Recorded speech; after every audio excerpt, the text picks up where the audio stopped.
మార్కెట్లో అంతా కూడా ఏఐ గురించే ఉంది. ఎందుకు 10 మంది చేసేది ఒకరితో అయిపోతుంది. ప్రాంప్ట్స్ ఇచ్చుకుంటూ వెళ్ళి అట్ ద సేమ్ టైం ఆ నాలెడ్జ్ ఉండాలి. ప్రాంప్ట్స్ ఇచ్చి వచ్చిన కోడ్ అంతా కరెక్టా అంటే కాదండి.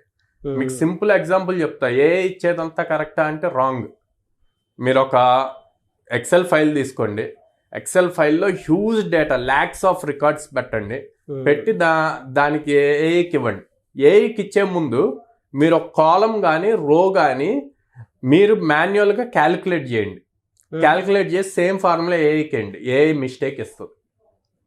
ఓకే, సో అంటే ఏఐ మీకు కొంతవరకు హెల్ప్ చేస్తుంది. బేసిక్ థింగ్స్ అన్ని హ్యూజ్ వర్క్ చేయాలి అన్నప్పుడు హ్యూమన్ ఇంటర్ఫియరెన్స్ అన్నది కంపల్సరీ కావాలి.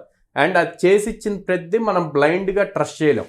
సో మనకి నాలెడ్జ్ ఉండాలి. సో అందుకని ఎవరైతే లే ఆఫ్స్ అవుతున్నారో వాళ్ళందరూ కూడా లే ఆఫ్ అయ్యాము అన్న దానికన్నా ఛాలెంజ్గా 2-3 months తీసుకొని ఆ 3 monthsలో మీకు నెక్స్ట్ స్కిల్స్ ఒకే స్కిల్ సెట్ మీద ఉండకుండా టెక్ స్టాక్ బిల్డ్ చేసుకున్నారు అంటే కనుక ఈ హ్యాపీగా మళ్ళీ మీకు మంచి ప్యాకేజెస్తో జాబ్ స్టార్ట్ అవుతాయి.